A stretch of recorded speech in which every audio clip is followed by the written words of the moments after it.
GDS students, आज हम discuss करेंगे federal board chemistry class 10th unit number 14 environmental chemistry the atmosphere. हम इस यूनिट के आज जो एमसीक्यूज जो है वो डिटेल से डिस्कस करेंगे। इससे पहले जो है हम यूनिट नंबर 9 से लेकर यूनिट नंबर 13 तक जो एमसीक्यूज वो ऑलरेडी जो है वो अपलोड कर चुके हैं, उनको डिटेल से डिस्कस कर चुके हैं। अगर उन एमसीक्यूज में आपको किसी किस्म की कोई क्यूरी हो या कोई परेशानी हो तो आप जो है वो कमेंट बॉक्स में उनके बारे में जो है पूछ सकते हैं। तो चलें आज डिस्कस करते हैं यूनिट नंबर 14 के एमसीक्यूज। तो सबसे पहले पहले एमसीक्यूज देखें। Which gas has highest percentage in the air? Option A है O2, option B CO2, option C N2 and option D O3। हवा में जो सबसे ज्यादा मिकदार जिस गैस की होती है वो होती है नाइट्रोजन। नाइट्रोजन एयर में 78% मौजूद होती है, जबकि ऑक्सीजन सेकंड नंबर पर होती है जो कि 21% मौजूद होती है। CO2 0.035% मौजूद होती है, जबकि O3 की जो मिकदार है वो इन सबसे बहुत ज्यादा कम होती है। तो इसलिए जो हाईएस्ट परसेंटेज होती है वो N2 की होती है। तो हमारा करेक्ट ऑप्शन होगा ऑप्शन सी। नेक्स्ट बात करते हैं एमसीक्यूज नंबर 2 की। Lowest temperature in the stratosphere is? Stratosphere की अगर हम बात करें तो स्ट्रेटोस्फेयर जो है हमारे एटमॉस्फेयर की सेकंड लेयर है। तो second layer of atmosphere is called stratosphere. तो स्ट्रेटोस्फेयर के लोएस्ट टेम्परेचर की अगर हम टेम्परेचर रेंज की बात करें तो टेम्परेचर रेंज स्ट्रेटोस्फेयर का -55 to 5 डिग्री सेंटीग्रेड होता है, यानी कि इसकी लोएस्ट रेंज जो होती है -55 डिग्री सेंटीग्रेड होती है। तो यहाँ पर ऑप्शन बी हमारा जो है वो करेक्ट आंसर होगा। नेक्स्ट बात करते हैं एमसीक्यूज नंबर 3 की। Which is responsible for acid rain? कि एसिड रेन के लिए कौन से केमिकल जो है वो रिस्पॉन्सिबल हैं? तो ऑप्शन ए है SO2, option B NO2, option C is NO2 and SO2 both, यानी कि दोनों, and option D is O3। तो हमें पता है कि नाइट्रोजन और सल्फर के ऑक्साइड जो है ये दोनों एसिड रेन कॉज करते हैं। तो इसलिए ऑप्शन सी जो होगा वो हमारा करेक्ट आंसर होगा। तो ऑप्शन सी यहाँ पर हम जो है वो इसको सिलेक्ट करेंगे। एमसीक्यूज नंबर 4 की बात करें। Which is reddish brown gas? Reddish brown gas कौन सी है? Option A is NO, option B is NO2, option C is SO2 and option D is O3। तो यहाँ पर रेडिश ब्राउन अगर गैस की बात करें तो वो है NO2, यानी कि नाइट्रोजन ऑक्साइड। ये जो है नाइट्रोजन डाइऑक्साइड जो है ये यहाँ पर रेडिश ब्राउन कलर की होती है, और इसकी जो ओडोर होती है ये पंजेंट होती है, सोलुबल इन वाटर होती है। नेक्स्ट एमसीक्यूज नंबर 5 की बात करेंगे। Troposphere extends up to? तो यहाँ पर आपको सबसे पहले तो ये पता होना चाहिए कि ट्रोपोस्फेयर हमारी एटमॉस्फेयर की कौन सी लेयर है। तो ट्रोपोस्फेयर जो है हमारी एटमॉस्फेयर की फर्स्ट लेयर है, जो कि 0 से 12 किलोमीटर तक होती है, यानी कि 0 to 12 किलोमीटर का जो एयर स्पेस है, यानी कि हमारी एटमॉस्फेयर की जो स्पेस है वो ट्रोपोस्फेयर कहलाती है। तो option B is correct answer, कि हमारी जो ट्रोपोस्फेयर होती है वो 0 to 12 किलोमीटर तक एक्सटेंड होती है। तो यहाँ पर जो है ऑप्शन बी हमारा करेक्ट आंसर होगा। नेक्स्ट अगर बात करें एमसीक्यूज नंबर 6 की, स्ट्रेटोस्फेयर की। Stratosphere extends up to? तो यहाँ पर देखें हमें बार बार जो है वो एटमॉस्फेयर की लेयर्स के बारे में जो है वो एमसीक्यूज पूछे जा रहे हैं।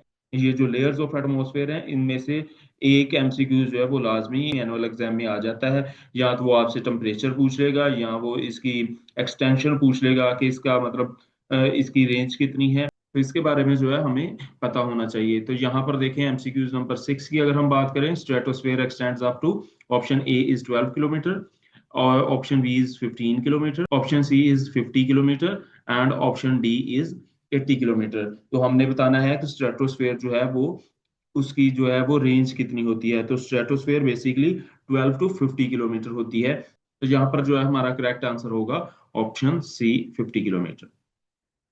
नेक्स्ट बात करते हैं एमसीक्यूज नंबर 7 की।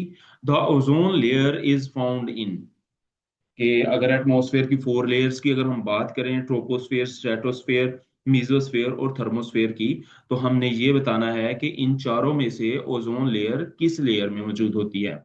तो ऑप्शन ए है ट्रोपोस्फेयर, ऑप्शन बी है मेसोस्फेयर, ऑप्शन सी है thermosphere and option D is stratosphere. तो बेसिकली जो हमारी सेकंड लेयर एटमॉस्फेयर की होती है उसमें ओजोन लेयर जो है वो पाई जाती है। तो हमारा करेक्ट आंसर होगा ऑप्शन डी।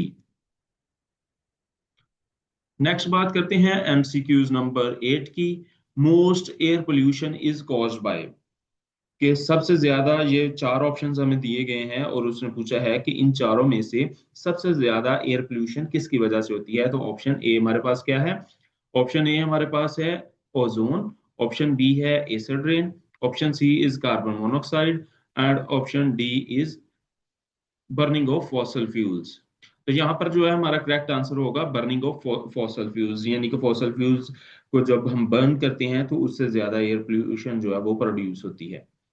नेक्स्ट हम बात करते हैं एमसीक्यूज नंबर 9 की। Which layer is closest to the air? तो ऑब्वियसली हम जब से एमसीक्यूज हमने इस चैप्टर के स्टार्ट किए हैं तो हम जो है वो एटमॉस्फेयर की लेयर्स को डिस्कस कर रहे हैं। तो सबसे ज्यादा क्लोजेस्ट लेयर जो अर्थ की होती है वो होती है ट्रोपोस्फेयर, जो कि 0 to 12 किलोमीटर तक होती है।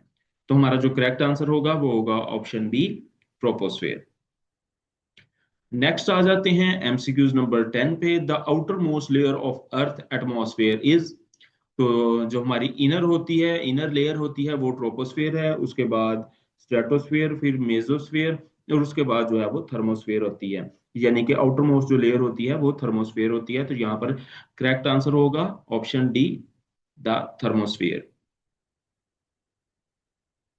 नेक्स्ट बात करते हैं एमसीक्यूज नंबर 11 की। हाईएस्ट टेम्परेचर इन मेसोस्फेयर, कि मेसोस्फेयर में हाईएस्ट टेम्परेचर कितना होता है। तो यहाँ पे हमें सबसे पहले पता होना चाहिए कि मेसोस्फेयर में जो टेम्परेचर की रेंज होती है वो -5 degree centigrade to -93 degree centigrade होती है। तो यहाँ पर उसने हाईएस्ट टेम्परेचर पूछा है, तो ऑब्वियसली जो हमारे पास माइनस में छोटा नंबर होता है वो हाईएस्ट, उसको हम जो है वो काउंट करते हैं। तो यहाँ पर जो है वो ऑप्शन नंबर सी जो है -5 degree centigrade is it's correct answer. Next हम बात करते हैं एमसीक्यूज नंबर 12 की। लोएस्ट टेम्परेचर इन स्ट्रेटोस्फेयर, के स्ट्रेटोस्फेयर में लोएस्ट टेम्परेचर कितना होता है। तो स्ट्रेटोस्फेयर की जो टेम्परेचर रेंज होती है वो -55 degree centigrade to -5 degree centigrade. तो यहाँ पर जो है हमारी यहाँ पर हम क्योंकि लोएस्ट टेम्परेचर की बात कर रहे हैं तो वो होगा option B, -55 degree centigrade. Next बात करते हैं एमसीक्यूज नंबर 13 की। Marble buildings and statues are destroyed by acid rain due to the reaction of sulphuric acid with, ये सल्फ्यूरिक एसिड किस चीज से रिएक्ट करने के बाद हमारे जो बिल्डिंग्स और स्टैचूज वगैरह होते हैं वो एसिड रेन से खराब हो जाते हैं। तो ऑप्शन ए है Fe iron, option B is CaNO3 whole twice, option B is FeSO4, option D is CaCO3। तो यहाँ पर हमारा करेक्ट आंसर होगा CaCO3 यानी कि कैल्शियम कार्बोनेट। बिल्डिंग्स और जितने भी स्टैचूज होते हैं जिनके ऊपर एसिड रेन गिरती है उनकी जो अपर सरफेस होती है वो खराब होना शुरू हो जाती है। तो डियर स्टूडेंट्स, ये थे आज के unit number 14 environmental chemistry part 1 दी एटमॉस्फेयर के एमसीक्यूज। इन एमसीक्यूज में अगर आपको किसी किस्म की कोई समझ ना आई हो, कोई एमसीक्यूज आप दोबारा समझना चाहते हो तो आप कमेंट बॉक्स में जो है वो मैसेज करके पूछ सकते हैं। खुदा हाफिज।